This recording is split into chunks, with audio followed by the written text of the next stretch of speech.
아주 어린 시절 저는 하나님께서 저를 하나님의 자녀로 부르시는 음성을 들었습니다. 사무엘처럼 제 귀에 들려주시는 하나님의 음성을 들은 것은 아닙니다.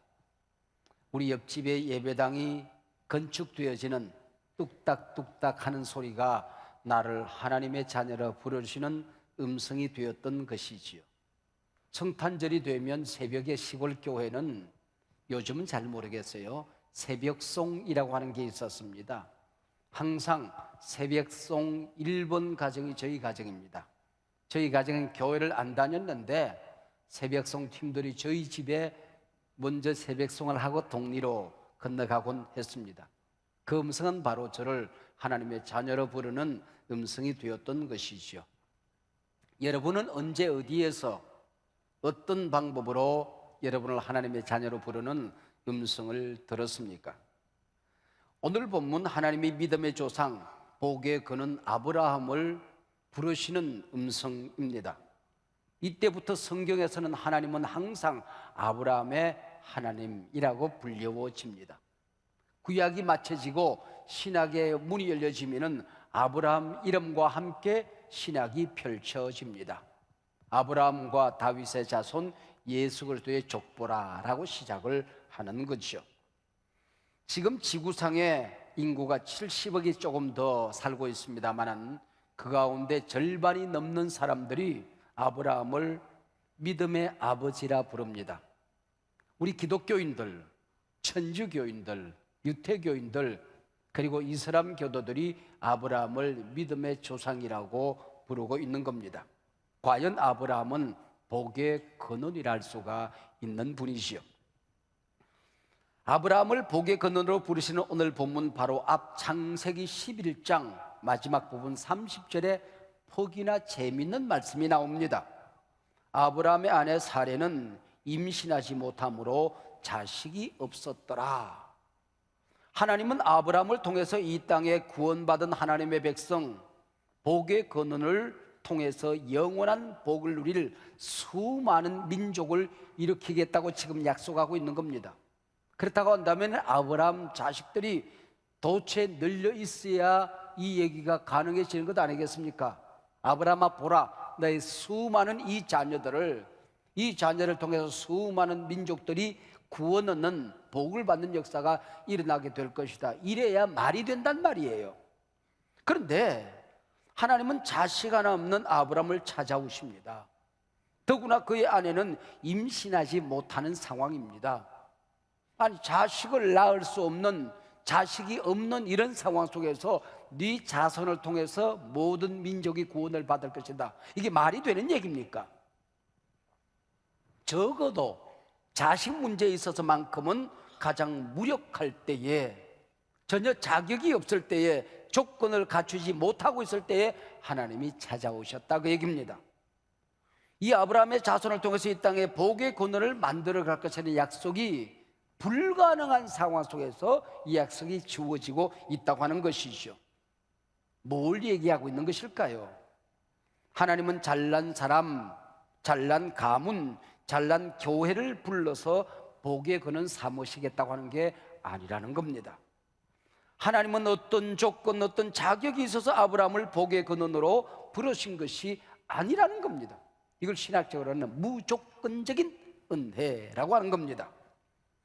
그러므로 하나님이 찾아와 나를 부르실 때에 우리는 받으면 됩니다.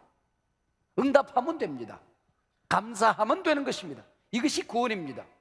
이것이 바로 복의 근원이 되는 길이라고 하는 거지요. 하나님이 이 민족 이 백성을 당신의 백성 복의 근원으로 부르시던 130년 전 우리나라 상황은 어떠했습니까? 잘나서 이 민족을 복의 근원으로 부르신 것이 아니라고 하는 것입니다.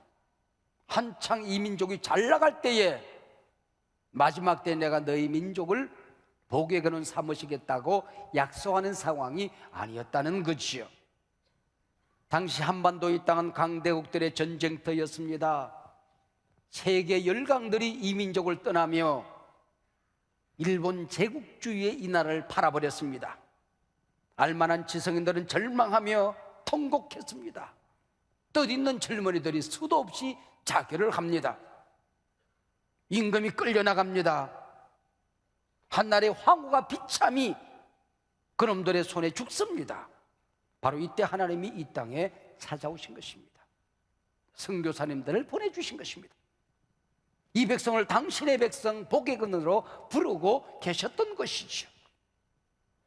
지난 130년 붙들 것이 없었습니다. 그래서 우리는 하나님만 붙들었습니다.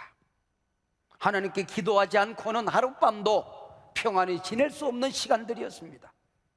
열심히 성경 읽었습니다. 기도하는 길밖에 없었습니다. 예배 잘 드리고 예수 잘 믿는 일 외에 우리 민족이 할 수 있는 게 별로 없었습니다. 그런 사이 하나님은 우리에게 해방의 기쁨을 주셨습니다. 전쟁의 소용돌이에서 이 민족을 구원해 주셨습니다. 나라는 잘 살게 되었고 교회는 부흥되어졌습니다. 눈을 열고 보니 이 민족이, 한국 교회가 복의 근원이 되고 있었던 게죠. 우리 한국 기독교가 더욱 건강해야 될 이유가 여기에 있는 것입니다. 교회가 건강해야 나라가 건강해지는 겁니다. 여러분들이 똑바로 서 있어야 역사가 똑바로 서게 되는 것입니다. 여러분이 복을 받아야 이 역사가 복을 받고 이 사회가 복을 받는 겁니다. 다시 오늘 본문을 살펴보십시다. 본문 2절과 3절은 아브라함을 복의 근원으로 불러주시던 하나님의 약속의 말씀입니다. 오늘 짤막한 2절과 3절에 4번, 5번 복이라고 하는 말이 나옵니다. 바라크라고 원문에 되어 있습니다. 신구약 성경 66권에 310번 정도 등장합니다. 그 가운데 창세기에만 이 바라크라고 하는 말이 88번이 나옵니다. 66권 가운데 25%, 4분의 1 이상이 창세기에 나오더라 그런 얘기죠. 여기 2절 가운데 아브라함에게 주시는 약속의 복 7가지가 등장합니다. 내가 너를 큰 민족을 이루겠다. 땅을 크게 주어서 인구를 무수히 주어서 세계를 지배하게 하겠다는 말이 아닙니다. 영향력을 키워주시겠다는 것입니다. 영원한 복이 너로 말미암아 시작될 것이라고 하는 것입니다. 내게 복을 주어서, 미완료형입니다. 하나님이 한 번 복을 부어주어서 평생 먹고 살겠다고 하는 것이 아닙니다. 오고 오는 역사 속에서, 오고 오는 공동체를 통하여, 가정과 그 민족을 통하여 하나님께서 일마다 때마다 함께 하시겠다고 하는 것입니다.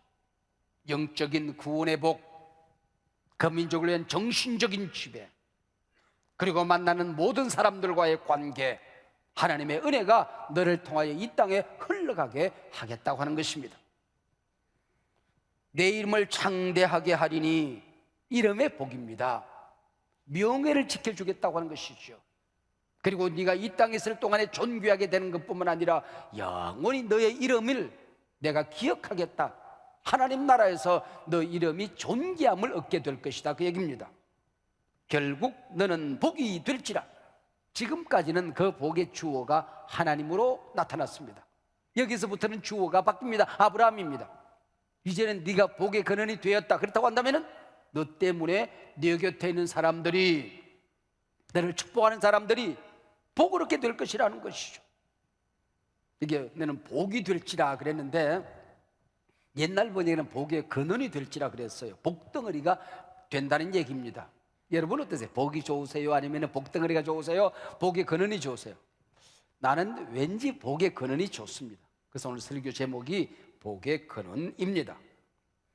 너를 축복하는 자에게 내가 복을 내리겠다.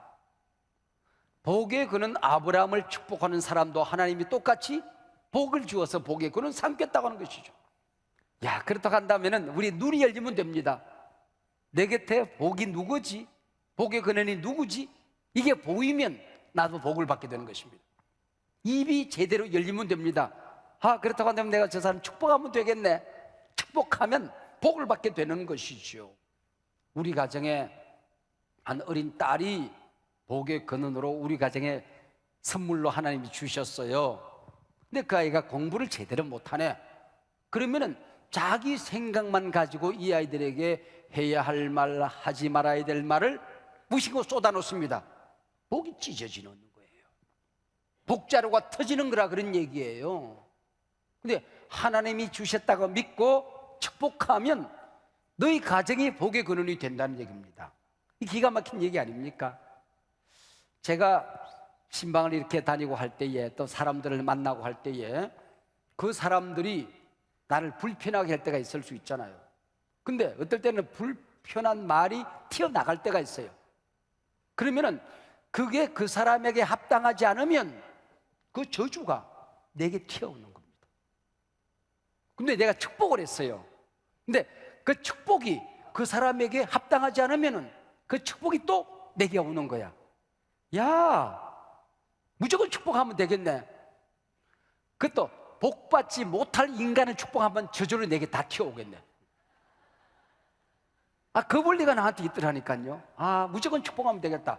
그래서 눈이 열리든지 입이 열리든지 아니면 지혜가 있든지, 여러분 축복하면 여러분 내게 오는 것 아닙니까? 여러분 우리 교회에 복이 와 있어요. 틀림없이 와 있습니다. 그 복을 알아보고 축복하면 여러분들도 복의 근원이 될 줄로 믿습니다. 여러분 혹시 내가 복의 근원이면 어쩔래요? 못마땅해도 축복해 주시길 바랍니다. 내가 못마땅할수록 여러분에게 막 튀어나간다니까. 지금 막 튀어나간다니까. 여러분 우리 공동체 안에 복이 와 있다는 겁니다. 너를 저주하는 자를 내가 저주하리니, 우리말은 똑같이 저주예요. 근데 복의 근원을 알아보지 못하고 그 사람을 폄훼하는 것, 멸시하는 것, 비난하는 것, 비판하는 것을 원문에서는 칼날이라고 얘기합니다. 우리말하고 비슷하죠? 칼날 같은 말 하지 마라, 그 얘기예요. 근데 이런 사람들을 하나님께서 저주한다고 할 때는 아라르라는 말을 썼습니다. 신적인 저주를 얘기하는 것입니다. 그대로 이루어지는 저주를 말하는 것입니다.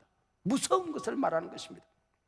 마지막 7번째, 땅의 모든 족속이 너로 말미암아 복을 얻을 것이라. 아브라함을 통해서 예수 그리스도가 이 땅에 임하여 만인간이 구원을 얻게 될 궁극적인 목적을 얘기하는 것입니다. 여기 7가지로 많은 얘기를 했지만 궁극적으로는 한 가지라는 것입니다. 우리가 얻는 복은 여러 가지가 아니다. 궁극적으로 한 가지다. 예수 그리스도를 통한 복, 예수 그리스도를 통한 영적인 복, 구원의 복, 하늘의 복, 신령한 복, 이 땅의 복, 사랑과의 관계 속의 복, 환경의 복을 의미하는 것이다, 그런 얘기죠. 여러분 기억하십시다. 우리가 구원받을 수 있는 유일한 길이 오직 예수 그리스도이십니다. 지옥의 문이 닫혀지고 천국의 문이 예수 그리스도의 이름으로 열려지게 될 것입니다. 우리가 어떤 기도를 하든지 무엇을 구하든지 우리의 기도를 하늘로 실어나라는 그 능력이, 이름이 예수 그리스도이십니다. 할렐루야. 이 땅의 소망은 예수 그리스도이십니다. 우리 자녀들에게 소망인 예수를 선포하면 그 아이들이 소망의 근원으로 일어서게 되는 것입니다. 여호와 라파, 이 세상 살아가게 될 때에 마음이 아프고 환경이 아플 때에 예수 그리스도의 이름으로 치유받는 역사가 일어나게 되는 것입니다. 교회의 주인은 누가 뭐라고 해도 이 민족의 주인은 예수 그리스도이십니다. 할렐루야. 구원받은 우리를 천국까지 인도하고 동행하시는 분은 예수 그리스도이십니다. 그분은 우리의 왕이십니다. 그러므로 인류 최고의 명절은 예수 그리스도가 이 땅에 오신 날입니다. 예수님의 오심으로 말미암아 어둠은 사라집니다. 빛이 임하게 되는 것입니다. 절망은 사라집니다. 희망이 이 땅에 임했기 때문입니다. 가난은 사라집니다. 우리가 부유한 삶을 누리게 되는 것입니다. 약한 자를 강하게 들어 쓰시는 역사가 일어나게 되는 것입니다. 절망하던 모든 민족들이 희망으로 일어서게 되는 것입니다. 할렐루야. 그래서 이 대림절은 모든 절기의 시작이 되는 것입니다. 성탄절은 인류의 희망이 되는 것이요. 크리스마스 뭡니까? 예수가 그리스도라고 예배하는 날이 크리스마스입니다. 그리스도를 미사한다는 것입니다. 그것이 크리스마스입니다. 이 땅의 모든 사람들이 예수님만이 우리의 왕이십니다. 예수님만이 그리스도이십니다. 예수님만이 우리의 구세주십니다. 이 땅과 영원한 세계의 왕이십니다. 이 고백을 하고 예배드린 날이 크리스마스라고 하는 거죠. 어떤 한 사람이 1학년 싫고 그래서 복권을 매일 샀답니다. 로또 복권을 샀대요. 근데 예수 믿는 사람이 복권을 사는 게, 로또를 사는 게 맞나 안 맞나 늘 갈등이 있었대요. 그래서 교회에서 성경 공부를 하는데 성경을 읽다 보니까 로또가 성경에서 나왔다는 걸 알게 된 것입니다. 이거 기가 막힌 거잖아요. 오늘 본문을 딱 읽어 내려가는데 오늘 본문 4절입니다. 창세기 12장. 이에 아브라함이 여호와의 말씀을 따라갔고 롯도 그와 함께 갔더라. 이게 로또가 나오더라는 거예요. 기가 막히지 않습니까? 그래서 또 13장을 이리 내려가는데 13장 5절입니다. 아브라함의 일행 롯도. 이 로또와 그 로또는 다른 로또지만은 복에 그는 아브라함을 따라갔던 롯이 로또 대박을 맞은 겁니다. 할렐루야. 복의 근원과 함께하는 이게 로또가 되는 것이지요. 근데 어느 날 이 롯에게 시험이 옵니다. 아브라함의 일꾼들과 롯의 일꾼들이 목초지를 두고 갈등을 일으키게 되는 것입니다. 이때에 아브라함은 양보를 합니다. 그리고 하나님의 뜻을 따라갑니다. 그러나 롯은 목초지, 화려한 문화, 저적을 줄 모르고 그곳으로 가는 겁니다. 롯은 고백해야 옳았습니다. 삼촌은 복의 근원이십니다. 아브라함 삼촌이 계시는 곳에 나도 있을 것입니다. 삼촌이 가는 곳에 나도 갈 겁니다. 삼촌과 영원히 함께 할 것입니다. 그래서 옳았을 것 아닙니까? 롯의 여동생인지 모르겠어요. 성경에 롯하고 비슷한 이름이 나옵니다. 룻이라는 이름이 나옵니다.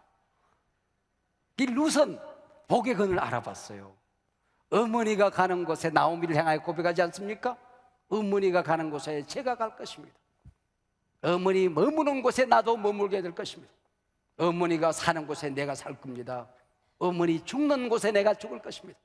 죽는 일 외에 복의 근원인 어머니를 떠나라 하지 마십시오. 어머니와 함께 영원히 함께 할 것입니다. 롯은 복의 근원을 떠났고 룻은 복의 근원을 따랐던 것이죠. 이것이 영원한 축복과 멸망의 갈림길이 되었던 것이죠. 목초지를 찾아갔던 롯, 화려한 문화를 찾아갔던 롯, 복의 근원 아브라함을 떠남으로 모든 복을 잃어버리게 된 것입니다. 복의 근원 교회를 떠나면 복을 떠난 것입니다. 복의 근원 예수 그리스도를 등지면 복을 등지고 살아가는 것입니다. 복의 근원 아브라함을 떠난 롯이 소돔까지 갔더라. 소돔까지 갔더라. 망하는 자리까지 가더라. 죽는 자리까지 가더라. 하나님 떠나고 나면 인간은 죽는 자리까지 가는 겁니다. 망하는 자리까지 가는 겁니다. 지옥까지 가는 겁니다. 악마의 자리까지 가는 겁니다. 이게 인간이라고 하는 것입니다. 어떤 목사님이 목회를 하는데 어떤 목사님은 설교도 잘하고 어떤 사람은 능력도 많고 어떤 사람은 좋은 환경 속에서 목회를 하는데 자신은 그게 잘 안 되더랍니다. 이게 어느 날 내 설교도 그 교인들이 모이겠나 그 생각이 들더래요. 나처럼 무능한 목사라고 교인들이 따르겠나 그 생각이 들더랍니다.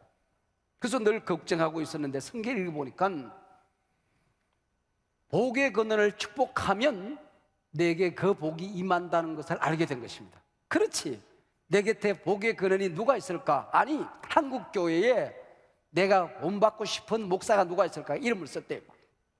이름 써놓고 매일 축복하고 기도했대요. 5년이 지나고 10년이 지나고 20년이 지나는 사이에 그들이 받는 목회의 능력, 목회의 환경, 수많은 교인들, 좋은 목회의 환경들이 저절로 주어지더라고 하는 것입니다. 여러분, 이 순진한 목사의 믿음이 귀하지 않습니까? 너를 축복하는 자를 내가 축복하리라. 할렐루야. 20세기가 문을 닫고 21세기가 열려지는 그 무렵 저는 한소망교회를 한국교회에 복의 근원으로 부르셨다고 믿었던 겁니다. 비전 체프를 세우면서 머릿돌에 그렇게 썼습니다. 한소망교회를 주님의 심장 속에 있는 그 교회를 세우시고 한소망교회를 통하여 한국교회를 섬기고 한민족을 섬기고 세계 열방에 예수 그리스도의 복음을 전하기 위해서 한소문교는 여기 선다, 비전 채플은 여기 선다라고 고백을 했던 것이죠. 오늘 말씀을 통해서 우리를 복의 근원으로 부르신 목적이 여기 있는 것입니다. 사명 선언문이죠. 우리 각자 자기 자신에게 꼭 선포하고 선언하십시다. 나는 복의 근원이다. 한번 따라하시기 바랍니다. 나는 복의 근원이다. 나는 축복의 통로다. 축복의 발원지, 축복 전도사, 축복의 통로가 나다. 왜? 하나님이 나를 부르셨기 때문에. 잘나서가 아니다, 많이 가져서가 아니다, 조건과 자격이 있어서가 아니다. 무능한 나를 통하여, 연약한 나를 통하여 하나님의 크신 일을 이루기 위해서다. 할렐루야. 그리고 나 자신에게 물어보십시다. 나는 진짜 복의 근원인지, 그리고 나 때문에 누가 구원받았는지, 나 때문에 누가 복을 받았는지, 나 때문에 우리 가정이 예수 그리스도의 복을 받았는지, 우리 가정 때문에 내가 가는 일터가, 내가 만나는 사람들이, 공동체가 복된 공동체로 바뀌어지고 있는지. 여러분 기억하십시다. 복덩어리가 움직이는 대로 복은 따라다닙니다. 복의 근원은 함부로 생각해서는 안 되는 거예요. 복의 근원은 함부로 말해서는 안 되는 거예요. 왜? 내가 말하는 그 시간에 그 말이 내 귀에 들립니다. 내 영혼의 옥토에 떨어집니다. 그것이 자라게 되는 것입니다. 그리고 그 말을 듣는 사람들은 대개 소중한 내 곁에 살아가는 사람들입니다. 내 말이 선포된 대로 그들에게 이루어지는 것이죠. 함부로 행동해서는 안 됩니다. 함부로 살아서는 아니 되는 것입니다. 내가 말한 대로 내가 복을 받고 그 말을 들은 내 소중한 사람들이 복을 받는 것입니다. 너를 축복하는 자에게는 내가 축복하고, 네가 저주하는 자에게는 내가 저주하리니 기억을 하시기를 바랍니다. 교회는 복의 근원입니다. 교회는 세상의 희망입니다. 교회 밖에는 구원이 없습니다. 교회를 통해서 예수 그리스도의 복, 구원이 선포되어집니다. 여러분 손을 잘 기억하셔야 돼요. 천국 열쇠를 내 손에 주리니 이 땅에서 네가 무엇이든지 풀면 하늘에도 풀리리라. 네가 무엇이든지 매면 하늘에서도 매이리라. 할렐루야. 상대를 묶는 게 아닙니다. 당신이 묶이는 것입니다. 여러분 푸시기를 바랍니다. 여러분의 자녀를 묶고 살지 마시기를 바랍니다. 은혜의 강물로 놓아주시기를 바랍니다. 할렐루야. 한국교회는 복의 근원입니다. 오늘 세상의 복덩이는 교회를 어떻게 대하느냐에 따라서 복과 저주가 갈라집니다. 한국교회가 바로 서지 못해서 이 시대를 살아가는 사람들이 교회를 욕하기 시작하면 이래저래 넘어가고 나 죽는 거지. 예수 그리스도를 높이는 민족, 교회가 존귀해지는 시대, 하나님의 말씀이 살아 흥왕되는 그 역사, 그 시대는 복받은 시대가 되는 것입니다. 한국교회가 바로 서지 못하면 여러분 이래저래 교회도 어려워지고 민족도 어려워지고 나라도 어려워지는 것입니다. 유교를 수습하고 매가던 원수가 이 나라를 떠나면서 했던 유명한 말이 있습니다. 대한민국 미래는 신학의 문제가 좌우할 것입니다. 신학 공부하라는 얘기가 아니에요. 정치를 어떻게 하느냐, 경제가 얼마만큼 부흥되느냐, 문화가 어떻게 달라지느냐에 따라서 민족의 운명이 달라지는 것이 아니다. 말씀이 살아 움직이면 이 민족은 살아 움직이게 될 것이다. 교회가 부흥되면 이 나라 경제도 부흥되게 될 것이다.